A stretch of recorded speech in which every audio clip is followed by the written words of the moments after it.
Capítulo 16 de Atos dos Apóstolos. Timóteo acompanha Paulo e Silas. Paulo chegou à cidade de Derbe e Listra. Em Listra morava um cristão chamado Timóteo. A mãe dele, uma cristã, era da raça dos judeus, mas o pai dele não era judeu.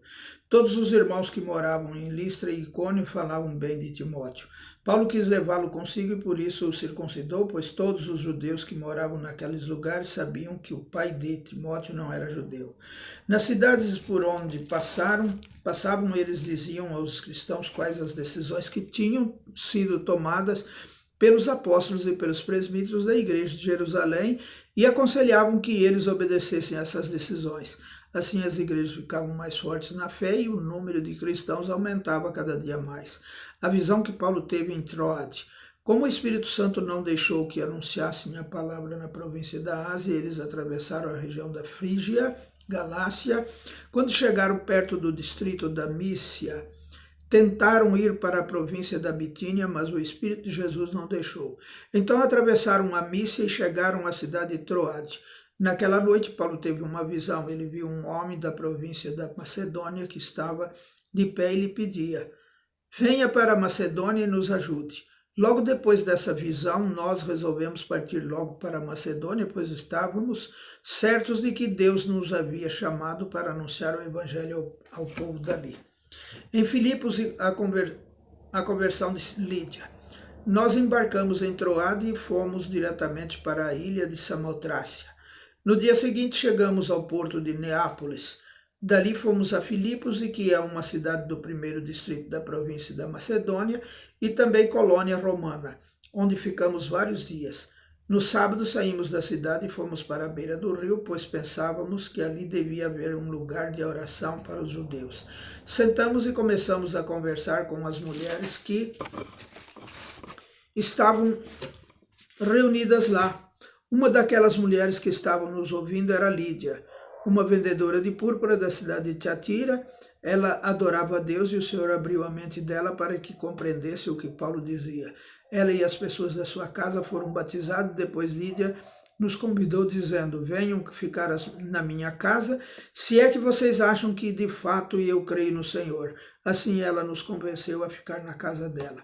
Na cadeia de Filipos. Certo dia, quando estávamos indo para o lugar de oração, veio ao nosso encontro uma escrava. Essa moça estava dominada por um espírito mau que adivinhava o futuro e os seus donos ganhavam muito dinheiro com as adivinhações que ela fazia. A moça começou a nos seguir, gritando assim: estes homens são servos do Deus Altíssimo e anunciam como vocês podem ser salvos. Ela fez isso muitos dias. Por fim, Paulo se aborreceu, virou-se para ela e ordenou ao espírito: pelo poder do nome de Jesus Cristo, eu mando que você saia desta moça. E no mesmo instante o espírito saiu. Quando os donos da moça viram que não iam poder mais ganhar dinheiro com as adivinhações dela, agarraram Paulo e Silas e os arrastaram até a praça pública diante das autoridades. Eles os apresentaram a essas autoridades romanas e disseram: estes homens são judeus e estão provocando desordem na nossa cidade. Estão ensinando costumes que são contra a nossa lei. Nós que somos romanos não podemos aceitar esses costumes. Aí uma multidão se ajuntou para atacar Paulo e Silas. As autoridades mandaram que tirassem as roupas deles e os surrassem com varas. Depois de baterem muito neles, as autoridades jogaram os dois na cadeia e deram ordem ao carcereiro para guardá-los com toda a segurança. Depois de receber essa ordem, o carcereiro os jogou numa cela que ficava no fundo da cadeia e prendeu os pés deles entre dois blocos de madeira. Mais ou menos à meia-noite, Paulo e Silas estavam orando e cantando hinos a Deus e os outros presos escutavam. De repente o chão tremeu tanto que abalou os alicerces da cadeia.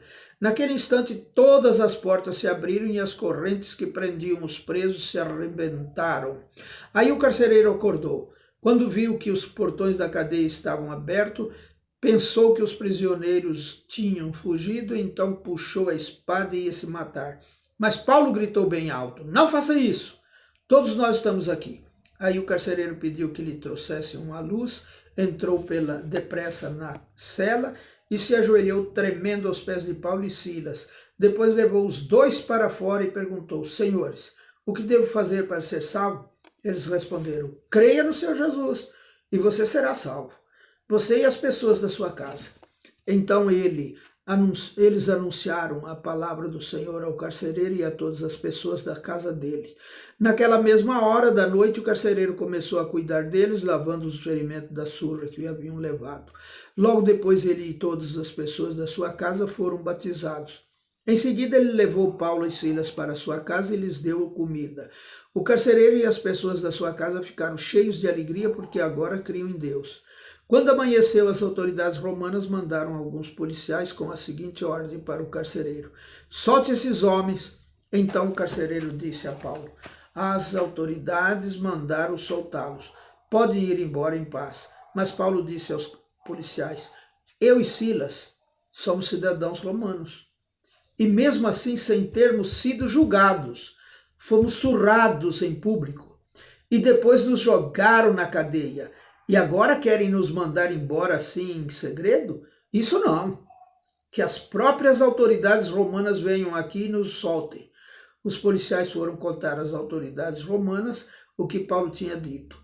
Quando as autoridades souberam que Paulo e Silas eram cidadãos romanos, ficaram com medo e foram lhes pedir desculpas. Então os tiraram da prisão e pediram que fossem embora da cidade. Paulo e Silas saíram da cadeia e foram para a casa de Lídia.